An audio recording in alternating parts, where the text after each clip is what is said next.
blasted now, King Cawdor claims all. As a weird woman promised, and I fear, thou played most folly for it. Yet it was said it should not stand that posterity. He is our chief guest. If he had been forgotten, it had been as a gap in our great feast, and all thing unbecoming. Tonight we hold a solemn supper, sir, and I'll request your presence. Let your highness command upon me, to which my duties are with most insuitable tie, forever knit. They are, my lord, without a palace gate.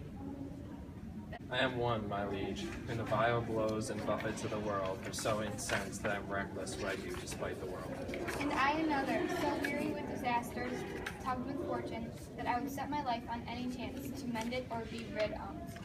No Banquo was your enemy. My lord, So is he mine, and in such bloody distance that every minute of his being thrusts against my nearest of life. For after analysis, this is the turning point or rising action kind of Macbeth. Banquo, who was originally an ally of Macbeth, has suspicion for Macbeth's choices and how he's acting because Macbeth is filled with guilt. However, he is suspecting that he is a murderer of King Duncan, so that causes some commotion.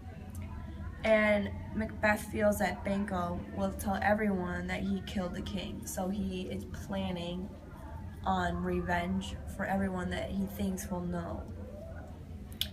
So Macbeth decides to send people to murder Banquo and his son, Fleece, which they're in a separate area. Banquo was killed but not Fleece, and the setting right now is at Scotland as well at a banquet. And I'll touch base more about how Fleece escapes later.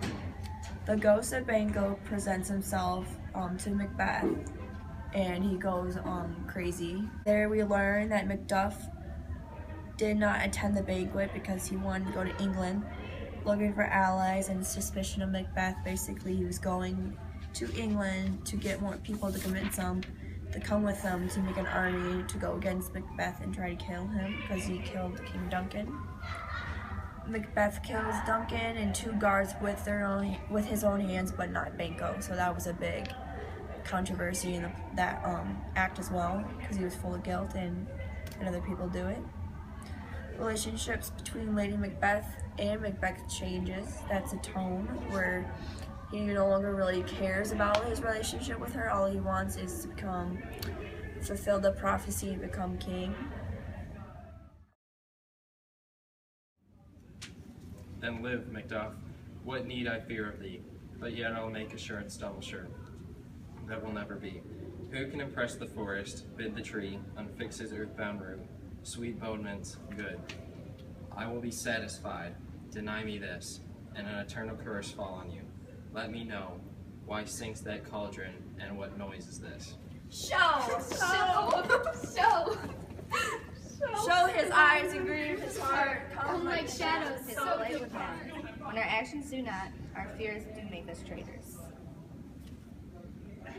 You know not whether it was his wisdom or his fear. Wisdom, to leave his wife, to leave his babes, his mansions, and his titles in a place from whence himself does fly. He loves us not. He wants a natural touch for the foreign wren.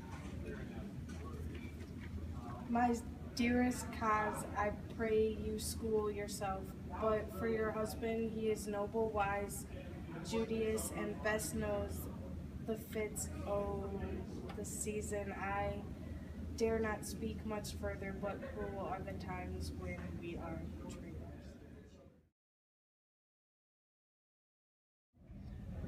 Macbeth is going crazy in Act 4. He's killing everyone he thinks might take his throne. The witches are helping Macbeth keep his throne.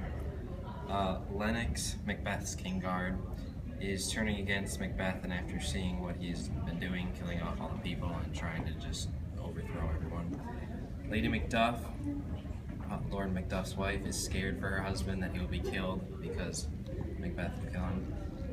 Ross is trying to encourage her that her husband will be fine. The plot in Act 4 is Macbeth finds the witches again. They summon apparitions to tell him that he'll keep the throne, and and be a great king. Macbeth plans to kill Macduff and his wife and son, and Ross goes and talks to Lady Macduff and her son and tells her what is happening to her husband, Macbeth, in Scotland. After Ross leaves, murderers come in and murder the son and wife, Lady Macduff and her son. And Macduff and Malcolm talk about retaking Malcolm's throne in Scotland and overthrowing Macbeth, and they get soldiers and go to Scotland. The settings in Scotland and England. The conflict is Macbeth killing more people to keep the throne. The fatal flaw is Macbeth is becoming crazier and the witches are helping him. The solution is Macbeth is going to be killed, and the tone is dangerous. She has spoke what she should not. I am sure of that. Heaven knows what she has known. Here's the smell of the blood still. All the perfumes of Arabia will not sweeten this little hand. Oh, oh, oh! What a sign in there! The heart is sorely charged. I would not have such a heart if my bosom for the dignity of the whole body. Well, well, well. Pray God it be, sir. This disease is beyond my practice, yet I've known those which have walked in their sleep who had died who leave their beds. Wash your hands, put on your nightgown, look not so pale. I tell you yet again, Banquo's buried. He cannot come out on his grave. Even so, To bed, to bed. There's knocking at the gate. Come, come, come. Give me your hand. What's done cannot be undone. To bed, to bed, to bed. Your son, my lord, has paid a soldier's debt. He only lived but till he was a man, the which no sooner had his prowess confirmed in the unshrinking station where he fought, but like a man he died. then he is dead. And brought off the field. Your cause of sorrow must not be measured by his worth, for then it hath no end. Had he hurt before? On the front. Why then, God soldier like he, had I many sons, as I have hairs, I would not wish them to fair death, and so he's nailed and no. He's worth more sorrow, and that I'll spend for him. He's worth no more, they say he parted, well and paid his sore, and so God be with him. Here comes your new come. Hail, King, for so thou art. Behold where stands the usurper's cursed hand. The time is free.